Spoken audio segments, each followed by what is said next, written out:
அடுத்த பதிவு போகலாம்.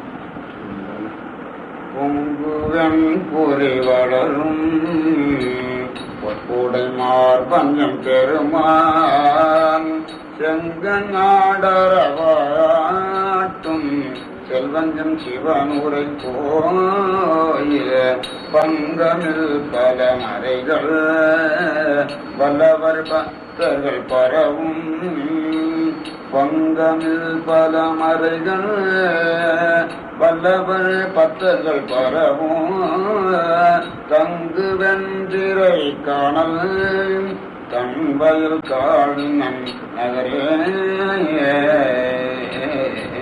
புத்தர் பொய் மிகு தமனே பொடி கடலடே கடலடி இணை காணும் சித்தமற்றவர்க்கு இல்லா சித்தமற்றவர்க்கு இல்லா மைத்திரந்தனர் செழுந்துடர் பூரம் சித்தரோடு நல் அமர தெரிந்தனன் மாமலர் கொண்டு முத்தனே அருள் என்றும் முறையே அமைதி காணினன் நகரே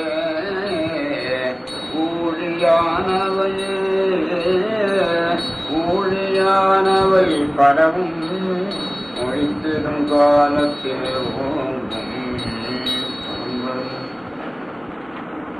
பொங்கு வெண்புரி வளரும் பொற்புடை மார்பன். புரி என்பது புரி நூலை குறித்தது. புரி நூல் புரி என்று மட்டும் நின்றது. பொங்கு வெண்புரி வளரும் பொற்புடை மார்பன், பொற்பு அழகு எம்பெருமான் செங்கண் ஆடரவாட்டும் செல்வன் எம் சிவனுரை கோயில் பங்கமில் பல மறைகள் வல்லவர்கள் பக்தர்கள் பரவும். அந்த கோயில்ல யார் யார் வழிபடுறாங்கன்னு பார்த்துங்க. மறைகள் வல்லவர் வழிபடுகிறார்கள், பக்தர்கள் வழிபடுகிறார்கள், அந்தணரும் ஏனையோரும் என்பது கருத்து. பங்கமில் பல மறை, குற்றமில்லாத மறை. பங்கம் என்பது குற்றம். தங்கு வெண்திரை காணல் தன்வயல் காழினன் நகரி. அது கடற்கரை நகராகினால அவ்வாறு சொல்லப்பட்டது. தேவர் தானவர் பறந்து திண்வரை மால்கடல் நிறுவி நாவதால் அமிர்துண்ண நயந்தவர். தேவரும் தானவரும், தானவர் அசுரர்கள், தேவர்களும் அசுரர்கள் கூடிதானே பார்க்கடல் கடைந்தார்கள். அதனால சொல்றார், தேவர் தானவர் பறந்து திண்வரை மால்கடல் நிறுவி நாவதால் அமிர்துண்ண நயந்தவர். அமிர்துண்ண நயந்தவர், நயந்தவர்னா விரும்பினவர். நாவதால் அமிர்துண்ண நயந்தவர், நாவினாலே அமிர்தம் உண்ண நயந்தவர். நாவினால் அமிர்தம் உண்ணாம பின்ன எப்படி உண்ண முடியும்? அதுக்கு என்ன விஷயம்? நாவினால் அமிர்தம் உண்ண நயந்தவர் அப்படின்னா அவங்கள புகழ்ந்து சொல்லலைங்க, பழிச்சு சொல்றதுக்காக நாவினால் அமிர்தம் உண்ண நயந்தவர். சிவபெருமானுடைய புகழை கேட்டால் செவியினால் அமிர்துண்டவர்களாக ஆவார்கள். சிவபெருமானுடைய திருமேனியை கண்டா கண்ணினாலே அமிர்துண்டவர்களாக, கண்ணார் அமுதன்னு சொல்றது உண்டு இல்லையா? அத மாதிரி இவங்க அதையெல்லாம் விரும்பலிங்க. அவங்க என்ன விரும்பினாங்க? ரொம்ப காலம் வாழணும், நல்லா திடமா இருக்கணும், அப்பதான் அந்த ராட்சசர்களோட அடிக்கடி சண்டை போட்டுட்டு இருக்க முடியுங்கிறது அவங்களுடைய எண்ணம். அவன் ராட்சசர்களோட சண்டை போட்டுட்டு இருக்க வேணுங்கிற வாழ்க்கையை தான் சிந்திச்சுட்டு இருந்தானே தவிர இங்கே வந்தும் சிவபரம்பொருளுடைய புகழை கேட்க வேண்டும், அவனை கண்ணார காண வேண்டும் என்று விரும்பினார்களோ?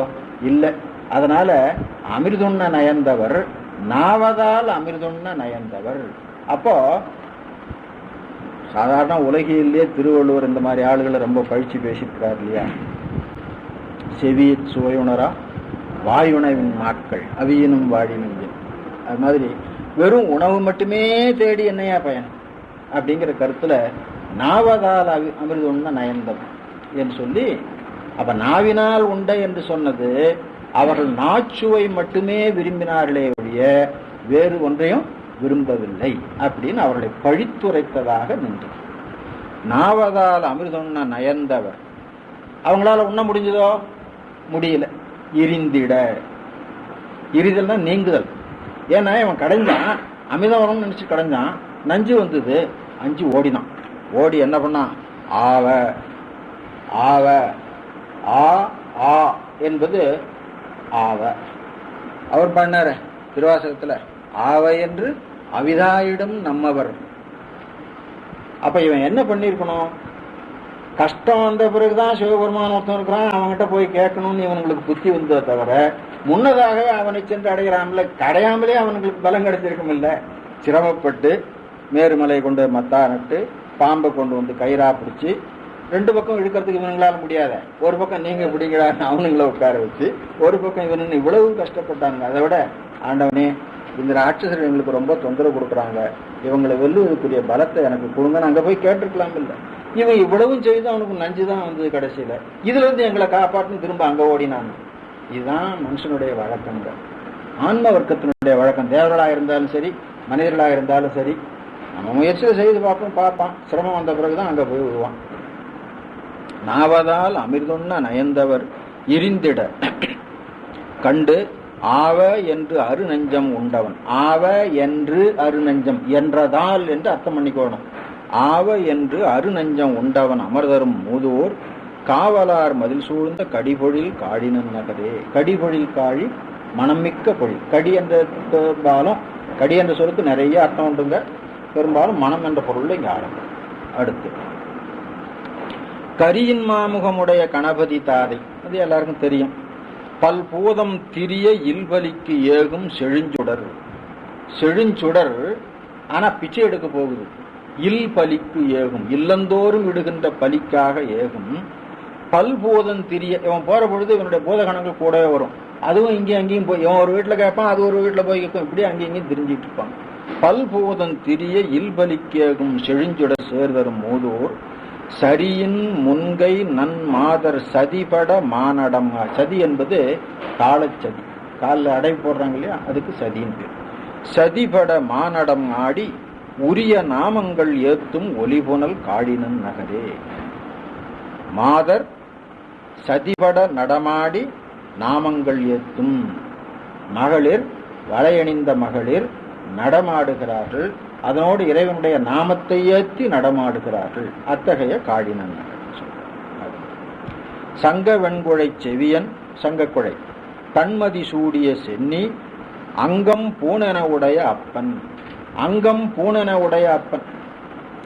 ஆபரணம், ஆபரணம்னா எல்லாரும் எதுல செய்து போட்டுக்குவாங்க? தங்கத்துல செய்து போட்டுக்குவாங்க. இவன் என்ன ஆபரணம் அணிஞ்சான்? எலும்பு தான் ஆபரணம் அணிஞ்சான், பாம்பு தான் ஆபரணம். அது மாதிரி அங்கம் பூனென, அங்கம் எலும்பு, பூனென உடைய அப்பனுக்கு எலும்பை அவன் ஆபரணம் அணிந்து கொண்டானே, அது அவனுக்கு அழகோ, அது ஆபரணமோ?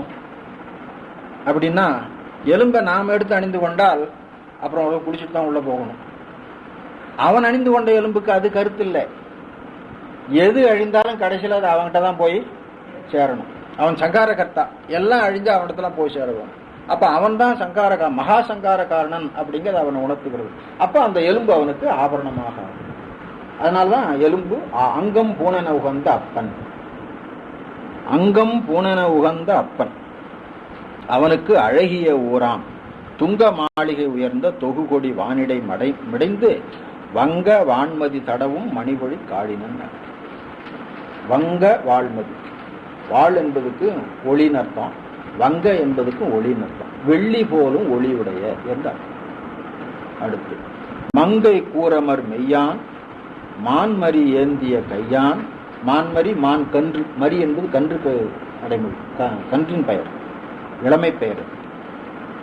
மங்கை கூரமர் மெய்யான் மான்மரி ஏந்திய கையான் எங்கள் ஈசன் என்று எழுவார் இடர்வினை கெடுப்பவர்க்கு ஊராம்.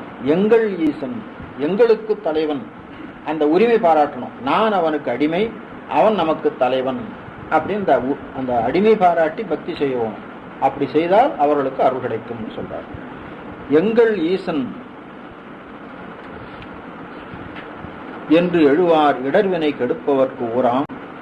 சங்கையின்றி நல் நியமந்தான் செய்து தகுதியின் மிக்க கங்கை நாடுயர் கீர்த்தி மறையவர் காடினன் நகரே. மறையவர் காடினன் நகர், கீர்த்தி மறையவர் காடினன் நகர். எப்படி கீர்த்தினா மிக்க புகழ் அர்த்தம். எப்படி அவங்களுக்கு கீர்த்தி வந்தது? தகுதியின் மிக்கதனாலே கீர்த்தி வந்தது. மறையவர்னு சொன்னா அவங்க எப்படி இருக்கணுமோ அப்படி இருந்தாங்க, ஆகையினால அவர்களுக்கு கீர்த்தி வந்தது. அந்த தகுதி என்ன மறையவர்களுக்கு அப்படின்னா நியமந்தான் செய்து, நல் நியமந்தான் செய்து. நல் நியமம், நியமம் என்பது என்ன? இப்ப காலையில் மாலையில் சந்தி காலத்தில் செய்யக்கூடிய வழிபாடு இருக்குதுல்ல, அதுகளுக்கெல்லாம் நியமம் என்று பேர். அந்த நல் நியமம் தான் செய்து, அப்படி நல் நியமம் செய்ததினாலே அது தகுதி உடையவர்களாக ஆனார்கள். தகுதி உடையவர்களாக இருப்பதனாலே அவர்கள் கீர்த்தி உடையவர்களாக ஆனார்கள். அந்த கீர்த்தி உடைய மறையவர்கள் வாழ்கின்ற நகரம். அதை செய்கிற பொழுது சங்கையின்றி செய்தார்கள். அதுதான் ரொம்ப முக்கியமா தெரிந்து கொள்ள வேண்டும்.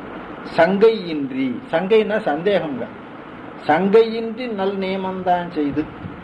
பொதுவாகவே எந்த காரியம் செய்தாலும் ஒரு துணிவோட இதை செய்தா இது பயன் தரும் என்று உறுதியே செய்யணும். கிடைக்குமோ கிடைக்காதோ, முடியுமோ முடியாதோ அப்படின்னா அப்படித்தான் இருக்கும். அப்போ நன்னியமம் செய்கிற பொழுது சங்கையின்றி செய்ய வேண்டும்.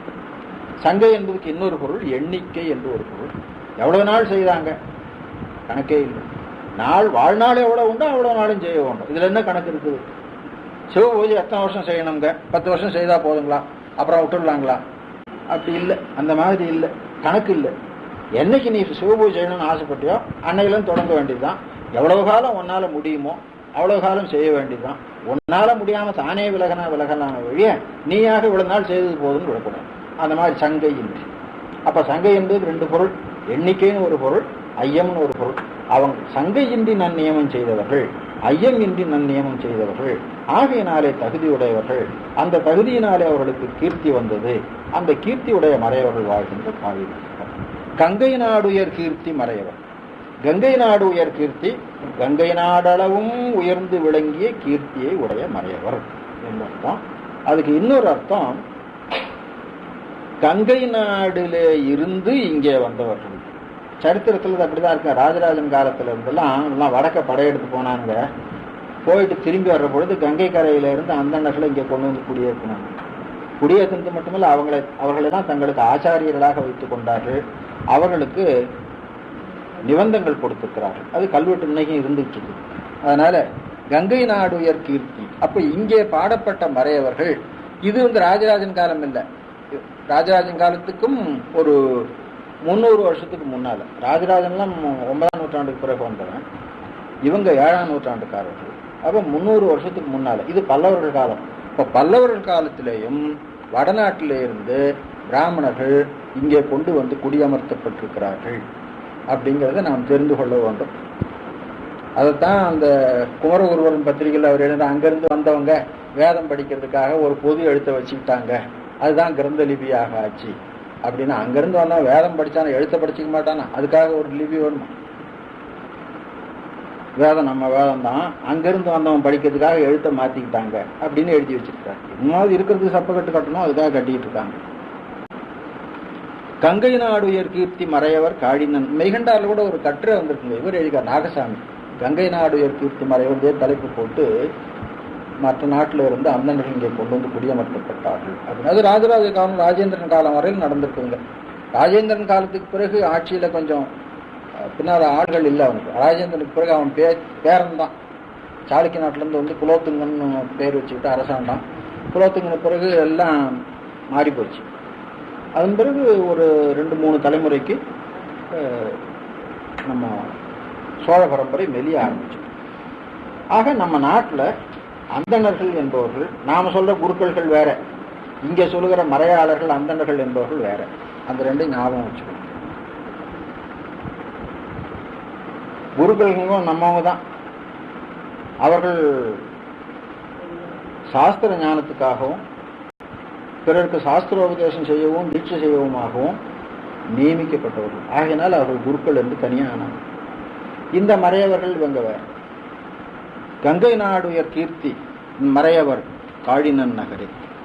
நாறு கூவிளம் மத்தம் ஓமத்தை நாகமும் சூடிய நம்பன் ஏறும் ஏறிய ஈசன் இருந்து இனிது அமர்தரும் மூதூர் நீரு பூசிய உருவர் நெஞ்சினுள் வஞ்சமொன்றின்றி தேறுவார்கள் சென்றேத்தும் சீர்திகள் காடினன் நகரே.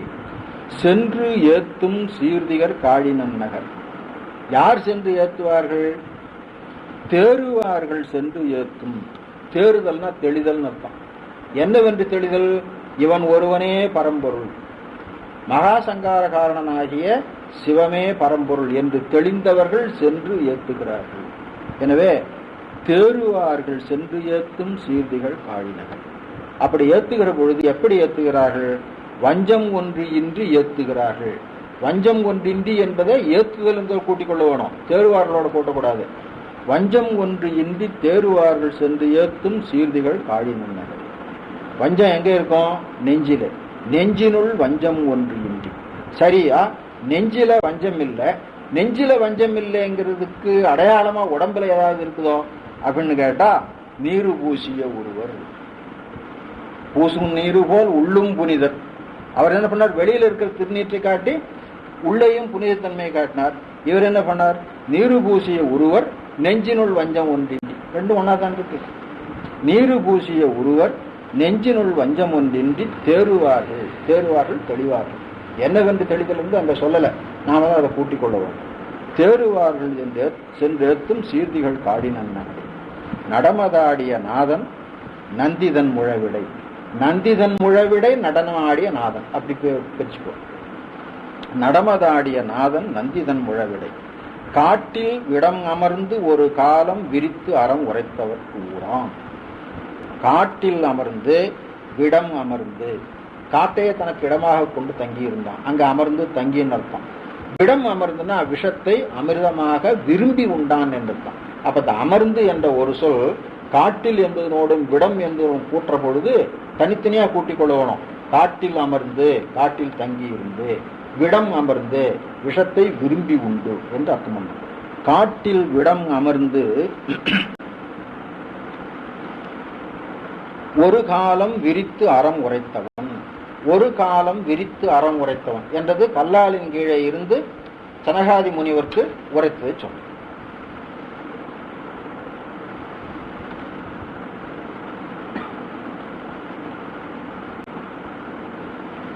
விரித்து அறம் உரைத்தவர்க்கு ஊராம். இடமதா மறைபயில்வார் இருந்தவர். இடமதாம் மறை. இடமதா மறைன்னு வருது. இடம் அதாம் மறை. இடம் என்பதுக்கு பரப்பு என்று பொருள். மிக பரப்பினை உடைய. என்ன பரப்பு மறைக்கு அப்படின்னு கேட்டா, ஒவ்வொரு வேதத்துக்கும் கிளைகள் உண்டுங்க. சாகை அப்படின்னு சொல்லுவாங்க. சில வேதங்களுக்கு 1000 கிளைகள் இருந்தா கூட சொல்லுவார். அப்படின்னா பல சாகைகளாக விரிந்திருக்கின்ற வேதங்கள் அப்படிங்கிற பொருள்ல இடமதாம் மறைபயில்வார் இருந்தவர் திருந்தி அம்போதில் குடமதார் மணிமாடம் குலாவிய காழினன் நகரே. போதில் குடமதார் மணிமாடம். மணிமாடம், மாடத்துல கலசம் குடம் இருக்கிறது, அது போது போலே மலர் போலே இருக்கிறது அப்படின்னு சொல்ற.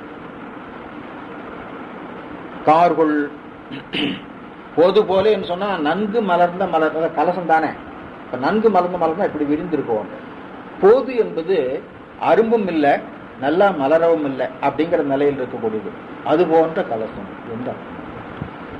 அடுத்து கார்கொள் மேனியவ் அரக்கந்தன் கடுந்திரலினை கருதி ஏர்கொள் மங்கையும் அஞ்ச.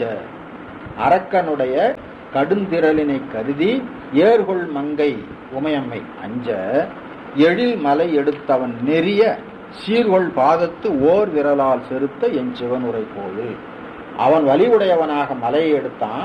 மலை எடுத்தது கண்டு உமையம்மை அஞ்சினாள். அவள் அஞ்சினதை கண்டு சிறுவிரலால் ஊன்றினான். அது சொன்னான்.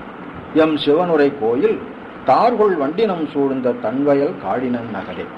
மாலும் மாமலரானும் மருவி நின்று இகலிய மனத்தால் பாலுங்காண்பரிதாய பரஞ்சுடர். இகலிய மனம், இகழுதல்னா மாறுபடுதல் அர்த்தம், பகை கொள்ளுதல் அர்த்தம்.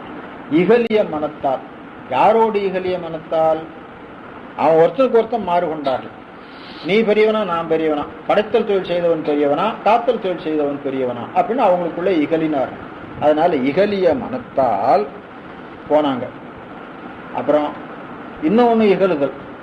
நம்மாலே காண முடியும், திருவருளாலே காண முடியும் என்று இல்லாம நம்மாலே காண முடியும் என்று திருவருளோடு இகழி சென்றார்.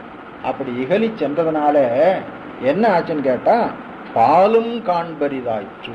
பால்னா பக்கம், ஒரு பகுதி. தலையை கண்டுவாங்க, முடியை கண்டுவாங்க, அடியை கண்டுவாங்கன்னு சொன்னான். இவன் போயிட்டே இருந்தான், எங்க இருக்குன்னே தெரியல. ஆக இந்த உடம்பினது ஒரு பாகத்தை கண்டார்களே தவிர அதனுடைய உச்சியாகிய முடியை காணவில்லை. உடம்பினது ஒரு பாகத்தை கண்டார்களே ஒழிய திருவடியை காணவில்லை அப்படின்னு சொன்னார்.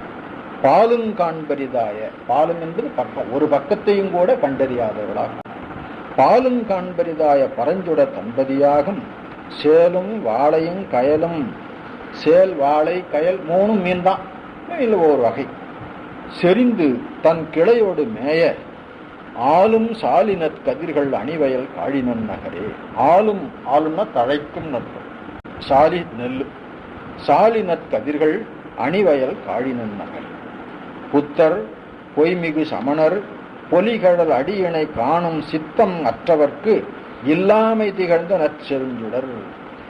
நற்செழுஞ்சுடர், நற்செழுஞ்சுடர்னா எல்லாரும் காணும்படியா இருக்க வேணும் அல்லவா? இப்ப நல்ல பிரகாசமான விளக்கு இங்க வச்சிருக்கிறோம், எல்லாரும் காணலாம் அல்லவா? அந்த விளக்கை யாரால காண முடியாது? காணும் இந்த எண்ணம் இல்லாம கண்ணை மூடிட்டு இருக்கிறவன் இங்க விளக்கு இருக்குதுன்னு காண முடியாது. காண வேண்டும் என்ற எண்ணத்தோடு கண்ணை விழித்து பார்ப்பவன் காண்பான், காண வேண்டும் என்ற எண்ணம் இல்லாம கண்ணை மூடிக்கொண்டிருக்கிறவன் அதை எப்படி காண்பான்? அப்ப அந்த விளக்கு காண்பவருக்கு உள்ளதாக தோன்றும், காணும் விருப்பம் இல்லாதவர்களுக்கு இல்லதாக தோன்றும். அப்ப செழுஞ்சுடராகிய சிவம் காணும் விருப்பம் உள்ள சைவ செந்நெறியாளர்களுக்கு காணப்படு பொருளாக இருந்தது, காணும் விருப்பம் இல்லாத சமண பௌத்த நெறியாளர்களுக்கு காணப்படாத பொருளாக இருக்கு. அதான் சொல்றாரு இந்த பாட்டுல, திகழ்ந்த நற்செழுஞ்சுடர். எப்படி திகழ்ந்தது? இல்லாமை திகழ்ந்த. இல்லாமை திகழ்ந்தனா அப்ப உண்மை திகழ்ந்த. அப்ப உண்மை திகழ்தல் இன்மை திகழ்தல் ரெண்டு திகழ்தல் இருக்குதுங்க. உண்மை திகழ்தல் யாருக்கு? சுடர் என்று சொன்னா உண்மை திகழ வேண்டும், ஏன்னா ஒளிவுடைய பொருள், அது நாம காணாவிட்டால் கூட அது காணும்படியா இருக்கும். ஆனா நமக்கு காணும் ஆர்வம் இருக்கும், இருந்தா அது காணலாம். அப்ப காணும் ஆர்வம் உடையவர்களுக்கு உள்ளதாக இருக்கும், அது இல்லாதவர்களுக்கு அது இல்லதாக இருக்கும். ஆகையினால இல்லாமை திகழ்ந்த நற்செழுஞ்சுடர் யாருக்கு? சித்தம் அற்றவர்க்கு. சித்தம் அற்றவர் இருக்கும், சித்தம் அற்றவர்க்குன்னு பிரிச்சு கொள்ளுங்க. சித்தம் அற்றவர்க்கு என்ன? சித்தம் அற்றவர்களுக்கு காணும் சித்தம் அற்றவர்களுக்கு, காண வேண்டும் என்ற எண்ணம் இல்லாதவர்களுக்கு. எதனை காண வேண்டும் என்ற எண்ணம்? அடியினை காணும் சித்தம் இல்லாதவர்கள். அடியினை காணும் சித்தம்னா என்ன அர்த்தம்? அடியினை என்பது என்ன? ரெண்டு திருவடின்னு சொன்னா ஞானங்கிரியை தான் திருவடி. ஞானங்கிரியைகளை காணும் சித்தம் மற்றவர்கள்னா யாரு அப்படின்னா, ஆன்மா ஒன்றுதான் உண்டு, அந்த ஆன்மாவுக்குரிய ஞானங்கிரியை தான் உண்டு, அந்த ஆன்மாவுக்குரிய ஞானங்கிரியைகளை செலுத்துகின்ற சிவத்தினுடைய ஞானங்கிரியைன்னு தனியா ஒன்று இல்லை அப்படிங்கிறவன் சமணம் பௌத்தன். நாமெல்லாம் என்ன சொல்கிறோம் சைவ நெறியில? ஆன்மா சித்து, அதுக்கு ஞானங்கிரியை உண்டு, ஆனா அந்த ஞானங்கிரியை சிவத்தினுடைய ஞானங்கிரியிலே அடங்கி செல்லக்கூடியது அப்படின்னு நாம் கண்டிருக்கோம். அப்ப சிவத்தினுடைய ஞானங்கிரியைகளிலே ஆன்மாவினுடைய ஞானங்கிரியை அடங்கி செல்லுவது என்ற கருத்து உடையவர்கள் திருவடியை காணும் கருத்துடையவர்கள்.